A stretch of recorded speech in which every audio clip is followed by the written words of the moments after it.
നമസ്കാരം. ഏറ്റവും കുറഞ്ഞ വർഷങ്ങൾക്കുള്ളിൽ അല്ലെങ്കിൽ സമയം കൊണ്ട് ദേശീയ പാർട്ടി എന്ന വലിയ പദവി ലഭിച്ച പാർട്ടിയാണ് ആം ആദ്മി പാർട്ടി.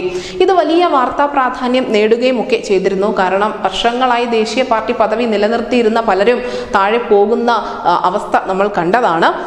നിലവിൽ ഈ അംഗീകൃത ദേശീയ പാർട്ടി എന്ന പദവി കണക്കിലെടുത്തുകൊണ്ട് ദേശീയ തലസ്ഥാനത്ത് ഓഫീസുകൾ നിർമ്മിക്കുന്നതിന് ഭൂമിയോ അല്ലെങ്കിൽ ഭവന യൂണിറ്റോ അനുവദിക്കണമെന്നാവശ്യപ്പെട്ട് ആം ആദ്മി പാർട്ടി കഴിഞ്ഞ വർഷം ദില്ലി ഹൈക്കോടതിയിൽ ഹർജി സമർപ്പിച്ചിട്ടുണ്ടായിരുന്നു. നിലവിൽ ദില്ലി സർക്കാരിലെ ഒരു മന്ത്രി ദീൻദയാൽ ഉപാധ്യായ മാർഗിലുള്ള ഒരു യൂണിറ്റ് കൈവശം വച്ചിരിക്കുകയാണ് എന്നും പാർട്ടിക്ക് ഭൂമി നൽകുന്നതുവരെ അത് ഉപയോഗിക്കാനുള്ള അനുവാദം നൽകുകയാണ് എങ്കിൽ ഭൂമി ലഭിച്ച ശേഷം ഇത് ഉപേക്ഷിക്കാൻ തയ്യാറാണ് എന്ന് ആം ആദ്മി പാർട്ടിക്ക് വേണ്ടി ഹാജരായ മുതിർന്ന അഭിഭാഷകൻ ദില്ലി ഹൈക്കോടതിയെ അറിയിച്ചിട്ടുമുണ്ട്. ഇപ്പോഴിതാ ഈ വിഷയത്തിൽ കേന്ദ്ര സർക്കാരിന്റെ നിലപാട് എന്താണ് എന്ന ചോദ്യം ആരാഞ്ഞിരിക്കുകയാണ് ദില്ലി ഹൈക്കോടതി.